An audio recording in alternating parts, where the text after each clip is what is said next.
semana en la cual tenemos nuevamente reforma laboral rigiendo. Sí, con un saldo a favor en ese sentido para el gobierno, con el dato, si se quiere, la buena noticia para los intereses del gobierno, que trata de salir como puede de la encerrona que es los actos de determinados actos de funcionarios lo han ubicado, ¿no? La situación indudablemente de Adorni ha impactado mucho en la propia imagen del presidente de la Nación y entre esta buena noticia de la reforma laboral y el envío al Congreso de la Nación del presupuesto del proyecto de reforma electoral, el gobierno trata de ganar centralidad, pero lo hace al modo del gobierno, ¿no es cierto? Y ayer tuvimos una noticia que de alguna manera batió un propio récord en estos 40 años de democracia. Es más, algunos se animan a afirmar que no sucedió tampoco en la época de la dictadura. Me refiero a esta cancelación de parte del gobierno de todo el sector de la prensa, que está acreditada, algo así como unos 60 periodistas que están acreditados en la Casa de Gobierno y que servía como corresponsales de los distintos medios que querían tener de primera mano las noticias o las novedades que ocurren allí en Casa Rosada. A partir de allí, un desandar a tal punto que el propio FOPEA, un organismo que ha sido siempre muy activo a la hora de ciertos kirchnerismo y que en esta etapa venía bastante escondido, por decirlo de alguna manera, bueno, ayer salió a la luz con un comunicado expresando su preocupación, tampoco es que estamos hablando de que van a plantear ningún proceso revolucionario, ni mucho menos, pero sí esa preocupación por esta decisión del gobierno que indudablemente coarta algunas libertades. Un proceso que no deja de ser efectivamente paradójico, porque mientras se reivindica los márgenes de la libertad, en paralelo se restringe algunas novedades, algunas noticias, algunas formas de cubrir o de encarar las noticias,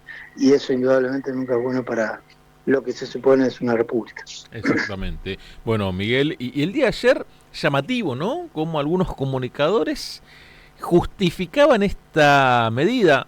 Algunos ahí tratando de criticar algo, otros directamente justificando esta medida. Y sí, son tiempos muy oscuros, ¿no? Ujú. De vista de cómo muchos comunicadores ya han quedado, ha perdido ese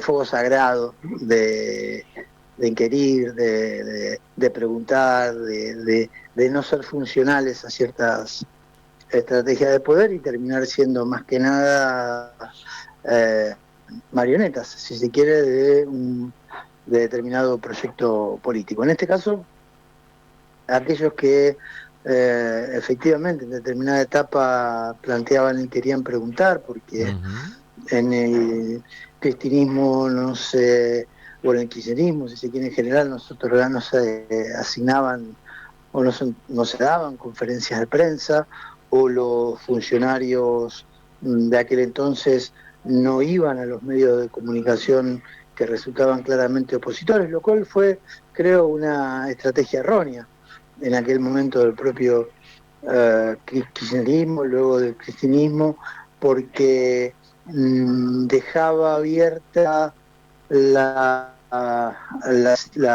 el comentario a que cualquiera dijera cualquier cosa y que no hubiera ni respuesta a eso que se decía, a aquello que se montaba. Se eligió una estrategia en aquel momento de hablar con determinados medios y no con otros, y me parece que eso terminó siendo de alguna manera un error, con la idea de lograr una construcción de sentido desde otro lado, ¿no?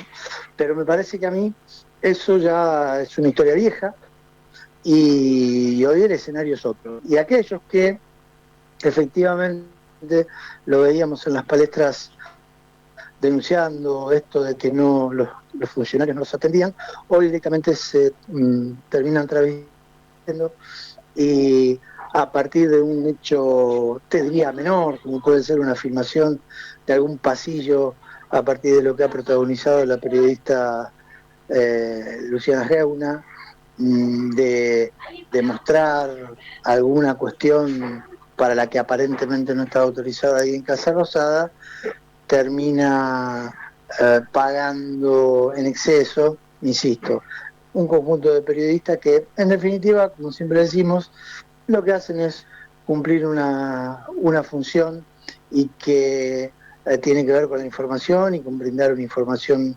a nosotros los ciudadanos y las ciudadanas, y cada uno elegirá el gusto de quien lo hace a su ley, a saber entender mejor o peor.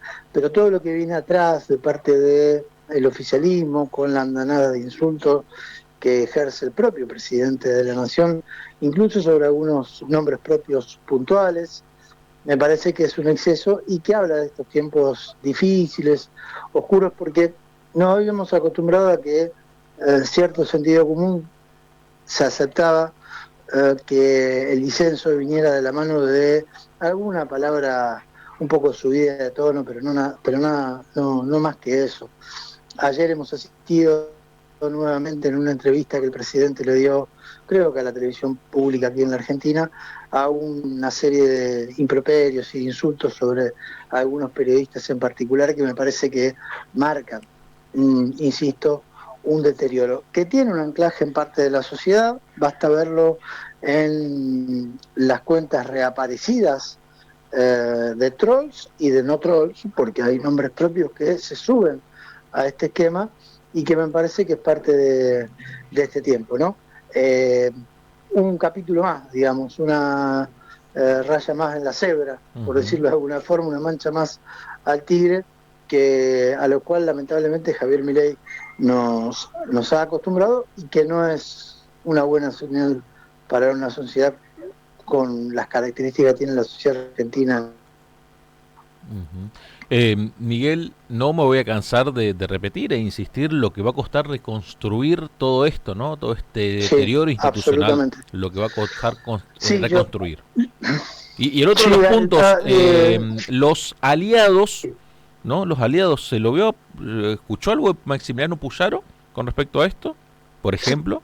Se entrecortó, la segunda parte se entrecortó, Julián. No, se decía los aliados, la oposición amigable, como ellos lo llaman, ¿se lo escuchó a Puyaro por ahí expresarse con respecto a esto, por ejemplo? No, hay eso también es lo que marca también algo que va más allá incluso de... A ver, la política tiene mucho de oportunismo y de, si se quiere, hasta te diría de miserabilidad en algunas circunstancias. Y los oportunismos, bueno, juegan en un sentido o en otro. Pero, insisto, con la idea, habíamos construido como sociedad ciertos consensos en que se llegaba hasta cierto límite. Bueno, parece que parte de la sociedad ha decidido mirar para el costado en esa circunstancia. Y ahí donde entra a tallar los ejemplos que vos ponés, como el de Puyaro, que hemos escuchado muchas veces reivindicar al gobernador la figura de Raúl Alfonsín, de alguna manera un referente, alguien que quedó en la historia como una persona que en algún punto se le reconoce en algunas cuestiones que tienen que ver con los derechos humanos, y pese a las idas y vueltas, porque recordemos que así como llevó adelante Alfonsín los juicios a la Junta, también potenció, producto de su debilidad política, efectivamente leyes como la de obediencia de vida y punto final. Bueno, esa figura con sus ambivalencias, a la cual Puyaro se emociona, también es de una manera olvidada cuando se reivindican políticas de represión como las que se utilizan muchas veces en la provincia de Santa Fe, o con esto de una cárcel que se va a llamar el infierno. Digamos, es parte del mismo paquete, ¿no? Me parece que tiene que ver con mirar para un costado, como se dice en la calle habitualmente, fingir demencia, y expresarse en todo caso cuando los intereses afectados son demasiado evidentes. Entonces tenemos, por ejemplo, que el intendente de la ciudad, que no está muy lejos de muchas cosas y formas del propio Maximiliano Puyaro, pero el intendente de la ciudad, Pablo Hapkin, sale a cuestionar la reforma electoral. Y lo sale a hacer, obviamente, por una situación concreta y real, que tiene la necesidad de llevar adelante una interna. Recordemos que está el rumor instalado de que Gustavo Puccini sería el candidato a intendente de parte del puyarismo, y Hapkin, en este esquema de que probablemente Puyaro sea nuevamente candidato a gobernador, se queda sin un escenario de visibilidad política como lo que supone una intendencia. Por lo tanto, Hapkin está dudando, aparentemente, deshojando la margarita, si va a ser o no candidato para un tercer periodo en 2027. A partir de esa situación necesita una interna, y a partir de allí el cuestionamiento a la política de Javier Milei. Pero todo lo demás que representa Rosario, y ahí donde está el cuestionamiento de algunos sectores que va más allá de la política partidaria, que es legítimo y que desde esta columna reivindicamos, parece no haber sustancia. Rosario, lo venimos diciendo desde que se supo cuál iba a ser el modelo a instaurar en términos económicos en la región, iba a ser, y lo está haciendo y lo va a seguir siendo, una de las regiones más afectadas por el modelo que intenta llevar adelante el gobierno nacional. Y no ha sido Pablo Hapkin la voz que emergiera desde ese lugar, con las consecuencias. Y ustedes me dirán, bueno, Rosario tiene una realidad, en todo caso, lo más trascendente es lo que pasa en formato metropolitano, en términos de medianas empresas, sectores productivos determinados. Bueno, Hapkin decidió no convertirse en una referencia de eso. Y a partir de allí, Hapkin habla de Rosario como una sola cosa.